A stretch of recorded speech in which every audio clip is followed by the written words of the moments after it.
Good morning, everybody. Spring's here, isn't it? This is a wonderful time of year. The weather warms up, people get outside. Pretty much everybody I know loves spring, unless you have allergies. Even I love spring. I love this weather. I love the warm sun and the cool air. And I say even I love spring because typically I love wintertime, and I'm kind of usually the odd man out for that, but I do love the cold weather. The only thing I don't like about the spring is it means the summer's just around the corner, and that's not something I'm real happy with. But the trees are leafing out, the dogwoods are in bloom, the red buds, my personal favorite, they're in bloom this time of year, and Kentucky has just beautiful countryside. One of my favorite stories to tell about this is when I got out of the Air Force. It was in April. My last day was on April 18th. And so I been stationed in North Dakota, is where I was when I got out of the service. And North Dakota was still in the grips of winter. It's just coming out. Some of the snow had melted, but the big snow drifts were still around. When I say big, you're talking 10 to 15 foot high snow drifts in places. And so where there wasn't snow, it was still very brown. And it took 2 days to get here, but I drive into Bowling Green on a day like this. Beautiful sun and green and flowers, and it was like coming into just a magical world, and I was hooked at that point, and I've more or less been in Bowling Green ever since. The spring is wonderful for other reasons. Most of you all will know that I'm a biologist by training, and I did most of my work in aquatic environments, swamps, streams, things like that. And this is the best time of year to work there too. The water's plentiful, and this is when all the bugs pop too. So just like the plants bloom, so do the bugs, and that was my job. I was working with the bugs. And so it was the time of year to get out, to see the most stuff, to collect the most things. You could get out and do all your field work, and then work in the lab the rest of the year. So the spring is a wonderful time of year for me. For me though, it isn't, the flowers and all that stuff is great, but for me, and I say this both in a joking way and in a serious way, for me, I know it's spring when I finally get out to my tool shed and I have to start my lawnmowers. So rather than the spring equinox being a major day of the year, for me it's the first time I mow my yard. And this sounds funny, but I think at least some of you out there will understand where I'm coming from for this.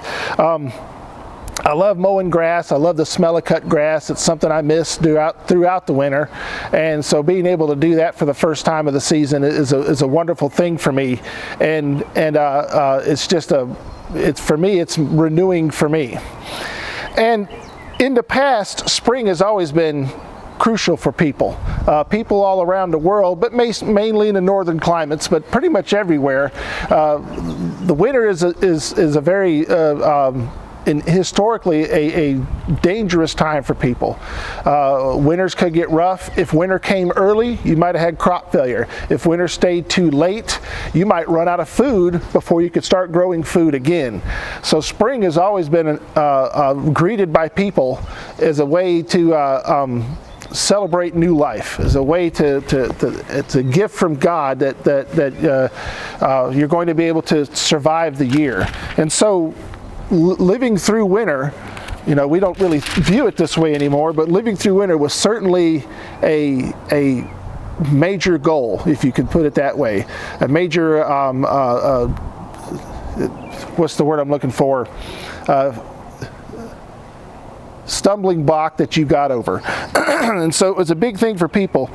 And because of that, spring has always been an especially joyous time, and especially a living time for people. And you can finally come out of your house and enjoy nice weather and know that you weren't going to starve to death anymore. And this view of spring is reflected in the Bible in a lot of places. And I'll take you to Job chapter 12. Verses 7 through 10. Now Job here is speaking to his accusers, but what he's saying, he's using spring as a way to tell his accusers that God is everywhere, that the evidence for God is all around us, and all you have to do is look around and look at the new life that springs up after the rains. In his part of the world, it would have been a rainy season, and so the rains have cleared, life comes back to the land, and Job uses this as a way to tell as accusers. This is your proof that God exists. You don't have to go to heaven to find out God exists. There's a proof here, right now, all around you if you just open your eyes and look. And Job says, "But now ask the beasts, and let them teach you, and the birds of the heavens, and let them tell you. Or speak to the earth, and let it teach you. And let the fish of the sea declare to you. Who among these does not know that the hand of the Lord has done this? And whose hand in the life of everything, of every living thing, and the breadth of all of mankind?" So what Job is telling his accusers is that, look, even the fish know, even the birds know, even the plants know that the hand of God is here. And they're telling you this if you would just listen. And that's one of the wonderful things about spring. And this is not a new feeling you have. This is a very natural feeling you have, to feel that life has been renewed, and that it's just this message from God that says I've created this world for you, and it will provide. I'll turn also to the Song of Solomon. This will be chapter 2, verses 11 and 12. Let me turn my pages here. Solomon, in this case, what we're talking about is this song here is somebody comparing spring to someone they love, to someone they're in love with. And the words go, "For behold, the winter is past. The rain is over and gone. The flowers have already appeared in the land. The time has arrived for pruning the vines, and the voice of the turtle dove has been heard in our land." You're in love with somebody, you love somebody. This could be boyfriend, girlfriend, it could be a husband, a wife, it could be your family members. And they're such a delight to you that you compare them to spring, to the flowers, to the land, to the songs of the birds that we hear. Even songs of the birds that you don't understand what the birds are, but they're all happy.